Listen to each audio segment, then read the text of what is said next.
नमस्कार दोस्तों, अगर आपको सनराइजर्स हैदराबाद और गुजरात टाइटंस के बीच खेला गया रोंगटे खड़े करने वाला महामुकाबला पसंद आया हो तो हमारी इस वीडियो को दिल से एक लाइक जरूर कीजिएगा। आज के इस वीडियो का लाइक टारगेट सिर्फ 700 लाइक है। मोहम्मद सिराज के तूफान के बाद हैदराबाद के मैदान पर वॉशिंगटन सुंदर ने मचाई तबाही। सनराइजर्स हैदराबाद के गेंदबाजों की कुटाई करते हुए वॉशिंगटन ने सिर्फ चौकों और में किया। डील और पलक झपकते ही पूरे मैच को पलट कर रख दिया। तो आखिर इस मुकाबले में कौन सी टीम बनी? चैंपियन वॉशिंगटन सुंदर ने कितने रनों का दिया योगदान? दोनों टीमों के बीच खेले गए रोंगटे खड़े कर देने वाले मुकाबले की पूरी हाईलाइट तो हम आपको इस वीडियो में जरूर दिखाएंगे। लेकिन उससे पहले आपको क्या लगता है, इस बारल की ट्रॉफी कौन जीतेगा? आपको नीचे कमेंट करके जरूर बताइए दोस्तों। आईपीएल 2025 का रोंगटे खड़ा कर देने वाला मुकाबला देखने को मिला, जिसमें आईपीएल इतिहास की दो दिग्गज टीमें सनराइजर्स हैदराबाद और गुजरात टाइटंस आमने सामने थी। सिक्का उछाला गया तो टॉस जीतकर गुजरात के कप्तान शुभमन गिल ने गेंदबाजी करने का फैसला किया। वहीं इस मुकाबले में हैदराबाद की टीम को पहले बल्लेबाजी करने का मौका मिला। हैदराबाद की तरफ से पारी की शुरुआत करने के लिए उनके दो विस्फोटक बल्लेबाज अभिषेक शर्मा और ट्रेविस हेड की खतरनाक जोड़ी मैदान पर उतरी। दोनों बल्लेबाजों के कंधे पर अपनी टीम को अच्छे शुरुआत दिलाने की जिम्मेदारी थी। गुजरात की तरफ से पहले ओवर में गेंदबाजी करने के लिए आए रफ्तार के सौदागर मोहम्मद सिराज, जिनका स्वागत ट्रेविस हेड ने ओवर की दूसरी ही गेंद पर शानदार चौका लगाकर किया। इसके बाद ओवर की चौथी गेंद को भी ट्रेविस हेड ने चौके में तब्दील कर अपनी टीम के स्कोर को तेजी से आगे बढ़ाया। लेकिन मोहम्मद सिराज ने खतरनाक गेंदबाजी करते हुए ओवर की आखिरी गेंद पर ट्रेविस हेड को साई सुदर्शन के हाथों कैच आउट कराकर पवेलियन भेज दिया और पहले ही ओवर में सनराइजर्स हैदराबाद को तगड़ा झटका दे दिया। पहले ओवर में सनराइजर्स हैदराबाद की टीम 9 रन ही बना सकी। हैदराबाद को हेड के रूप में तगड़ा झटका लग चुका था और अब अभिषेक शर्मा का साथ देने के लिए मैदान पर ईशान किशन आ चुके थे। दूसरे ओवर में गुजरात टाइटंस की तरफ से गेंदबाजी करने के लिए ईशांत शर्मा आए, लेकिन अभिषेक शर्मा के चेहरे पर विकेट गिरने का दबाव बिल्कुल भी नहीं दिख रहा था। ओवर के पहले ही गेंद पर अभिषेक ने जबरदस्त चौका लगाते हुए टीम के स्कोर को तेजी से आगे बढ़ाया। इसके बाद भी अभिषेक शर्मा का बल्ला रुकने का नाम नहीं लिया और ओवर की तीसरी गेंद को चौके में तब्दील कर ईशांत शर्मा की धज्जियां उड़ा डाली। ओवर की आखिरी गेंद पर ईशान किशन ने दौड़कर 2 रन पूरा किया। दोनों बल्लेबाजों ने मिलकर ईशांत शर्मा के इस ओवर से 11 रन जोड़ते हुए 2 ओवर में अपनी टीम के स्कोर को 20 रनों तक पहुंचा दिया। तीसरे ओवर में शुभमन गिल ने एक बार फिर से मोहम्मद सिराज पर भरोसा जताते हुए गेंद को उनके हाथों में थमाया। इस बार सिराज ने खतरनाक गेंदबाजी करते हुए दोनों बल्लेबाजों के होश उड़ा दिए। अभिषेक शर्मा को सिराज की गेंद बिल्कुल भी समझ में नहीं आ रही थी।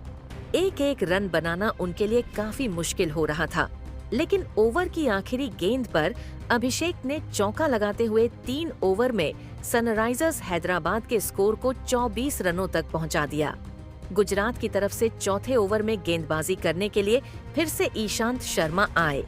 इस बार ईशान किशन और अभिषेक शर्मा ने मिलकर उनकी जमकर कुटाई कर डाली। ओवर की तीसरी गेंद पर ईशान किशन ने शानदार चौका लगाया, तो वहीं चौथी गेंद को भी चौके में तब्दील कर अपनी टीम के स्कोर को रॉकेट के रफ्तार से आगे बढ़ाया।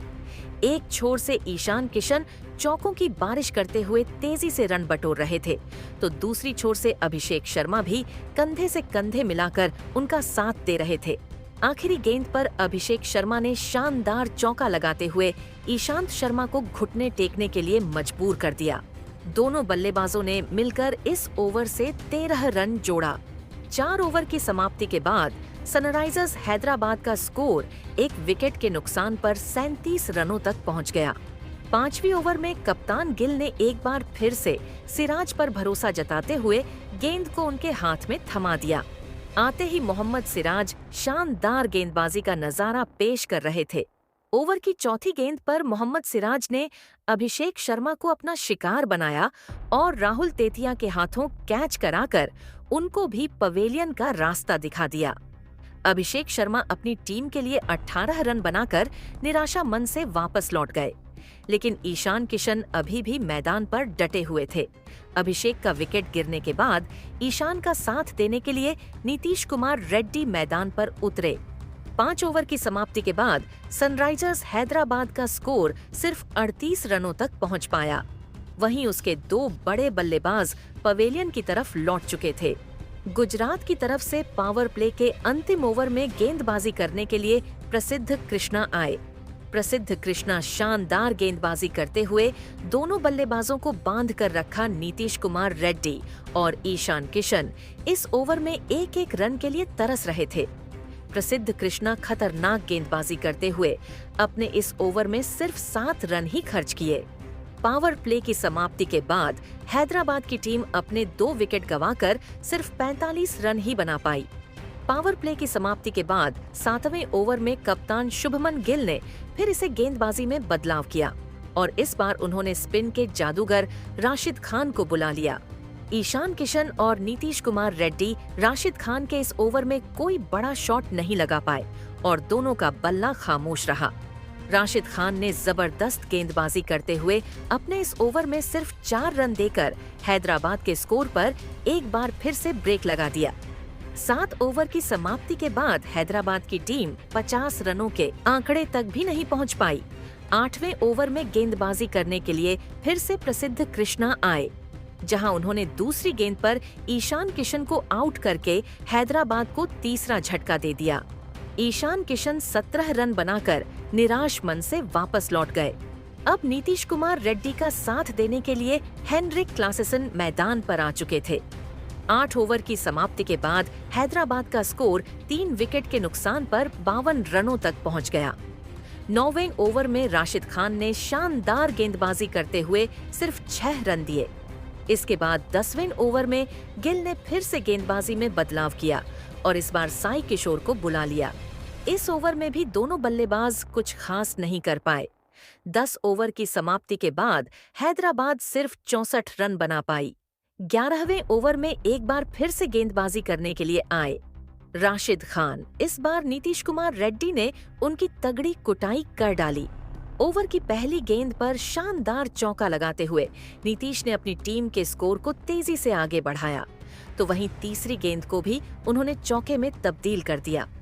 नीतीश कुमार रेड्डी ने 2 चौके की मदद से राशिद खान के इस ओवर से 9 रन बटोरे और टीम के स्कोर को 73 रनों तक पहुंचा दिया। 12वें ओवर में हेनरिक क्लासन ने चौकों और की बारिश करते हुए राशिद खान को घुटने टेकने के लिए मजबूर कर दिया। पहले गेंद पर चौका लगाकर उन्होंने राशिद का स्वागत किया, तो वहीं ओवर की चौथी गेंद पर गगनचुंबी लगाते हुए सनराइजर्स हैदराबाद के स्कोर को रॉकेट के रफ्तार से आगे बढ़ाया। दोनों बल्लेबाजों ने मिलकर 13 ओवर में हैदराबाद के स्कोर को 79 रनों तक पहुंचा दिया। दोनों बल्लेबाज सेट हो चुके थे, चौके और लगाकर तेजी से अपनी टीम के लिए रन बटोर रहे थे। तभी 14वीं ओवर में गेंदबाजी करने के लिए साई किशोर आए। ओवर के 5वीं गेंद पर साई किशोर ने हेनरिक क्लासन को आउट करके हैदराबाद को मात्र 100 रनों के स्कोर पर चौथा झटका दे दिया। लेकिन नीतीश कुमार रेड्डी एक छोर से मजबूती से अपना पैर जमाए हुए थे और अब उनके साथ देने के लिए अनिकेत वर्मा बल्लेबाजी करने मैदान पर उतरे। लेकिन 16वें ओवर में नीतीश कुमार रेड्डी जल्दबाजी कर बैठे और अपना विकेट साई किशोर को दे दिया और अब अनिकेत वर्मा का साथ देने के लिए कामिंदु मेंडिस मैदान पर आ चुके थे। लेकिन साई किशोर की खतरनाक गेंदबाजी के सामने दोनों बल्लेबाज नतमस्तक होते हुए दिखाई दे रहे थे। साई किशोर ने अपने इस ओवर से सिर्फ 3 रन ही खर्च किया। 16 ओवर की समाप्ति के बाद हैदराबाद की टीम सिर्फ 108 रन ही बना पाई। इसके बाद 17वें ओवर में गेंदबाजी करने के लिए आए प्रसिद्ध कृष्णा की गेंदों पर अनिकेत वर्मा ने 2 शानदार चौका लगाते हुए अपनी टीम के स्कोर को तेजी से आगे बढ़ाने का प्रयास किया। लेकिन ओवर की आखिरी गेंद पर प्रसिद्ध कृष्णा ने कामिंदु मेंडिस का विकेट गिराकर हैदराबाद की कमर तोड़ डाली। अब बल्लेबाजी करने के लिए खुद हैदराबाद के कप्तान पैट कमिंस मैदान पर उतरे। आते ही उन्होंने शानदार चौका लगाकर तेजी से रन बटोरा। देखते ही देखते मुकाबला 20वीं ओवर में जा पहुंचा और अंत में पेट कमिंस और मोहम्मद सिराज ने चौकों और की बारिश करते हुए हैदराबाद की टीम को सम्मानजनक स्कोर तक पहुंचाया और गुजरात के सामने 152 रनों का स्कोर खड़ा कर दी। लक्ष्य का पीछा करने के लिए उत्तरी गुजरात की तरफ से ओपनिंग करने के लिए साई सुदर्शन और शुभमन गिल मैदान पर उतरे। वहीं हैदराबाद की तरफ से पहले ओवर में मोहम्मद शमी गेंदबाजी करने के लिए आए। गुजरात की शुरुआत बेहद खराब हुई और पहले ओवर में सिर्फ 4 रन ही बना पाई। इसके बाद दूसरे ओवर में खुद कप्तान पेट कमिंस गेंदबाजी करने के लिए आए और उन्होंने भी गुजरात के बल्लेबाजों को बांध कर रखा। गुजरात की टीम को पहला झटका तीसरे ओवर में साई सुदर्शन के रूप में लग गया, जहां वह मोहम्मद शमी का शिकार बने। इसके बाद शुभमन गिल का साथ देने के लिए जोस बटलर आ चुके थे, लेकिन वह भी मैदान पर नहीं टिक पाए और बिना खाता खोले पवेलियन लौट गए। इस तरीके से मात्र 16 रन के स्कोर पर ही गुजरात के 2 बड़े बल्लेबाज ड्रेसिंग रूम की शोभा बढ़ाने के लिए लौट गए। अब गुजरात के पारी को वॉशिंगटन सुंदर और शुभमन गिल मिलकर संभाल रहे थे। दोनों खिलाड़ियों के कंधों पर बड़ी जिम्मेदारी थी। आते ही वॉशिंगटन सुंदर ने हैदराबाद के गेंदबाजों की तगड़ी कुटाई शुरू कर दिया।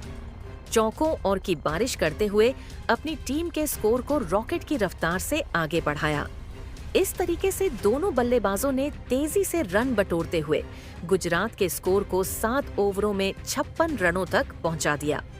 हैदराबाद के गेंदबाजों के चेहरे पर दबाव साफ झलक रहा था और वह विकेट निकालने में फेल हो रहे थे।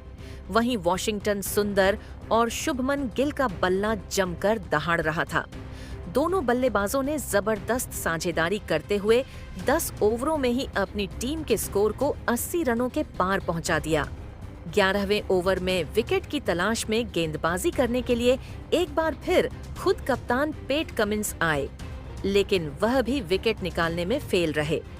12 ओवर के बाद दोनों बल्लेबाजों ने गुजरात के स्कोर को 98 रनों तक पहुंचा दिया, लेकिन इसके बाद 106 रन के स्कोर पैड अपने डेब्यू मैच में शानदार फॉर्म में नजर आए। वॉशिंगटन सुंदर सिर्फ 1 रन से अर्धशतक जड़ने से चूक गए। उन्हें मोहम्मद शमी ने अनिकेत वर्मा के हाथों कैच कराया। तीसरे विकेट के लिए सुंदर ने गिल के साथ 90 रन की साझेदारी की। अब बल्लेबाजी के लिए शेरफेन रदरफोर्ड उतरे। आते ही रदरफोर्ड ने चौकों और की बारिश करते हुए गेंदबाजों की जमकर कुटाई कर दी। 15वें ओवर में रदरफोर्ड ने 4 खतरनाक चौके लगाकर पहले तो मैच को एक तरफ कर दिया, लेकिन रदरफोर्ड का बल्ला यहीं नहीं रुका। देखते ही देखते यह मुकाबला अंतिम ओवर में जा पहुंचा और 17वें ओवर में पेट कमिंस की जबरदस्त कुटाई करके रदरफोर्ड ने चौके और लगाते हुए अपनी टीम को कभी न भूलने वाला जीत दिला डाला। गुजरात की तरफ से सबसे ज्यादा 61 रन कप्तान शुभमन गिल ने बनाया, वहीं वॉशिंगटन सुंदर ने 49 रन और रदरफोर्ड ने 35 रनों का योगदान दिया। गुजरात के जीत के बाद पूरे स्टेडियम में मातम पसर गया। वहीं गुजरात टाइटंस की पूरी टीम खुशी से झूम उठी। लेकिन दोस्तों, अब आपको क्या लगता है, इस बार आईपीएल की चमचमाती हुई ट्रॉफी कौन सी टीम जीतने वाली है? आप खुद नीचे कमेंट करके बताइए और क्रिकेट जगत से संबंधित ऐसी नई वीडियो के लिए हमारे चैनल को जरूर सब्सक्राइब करें। मिलते हैं अगले वीडियो में।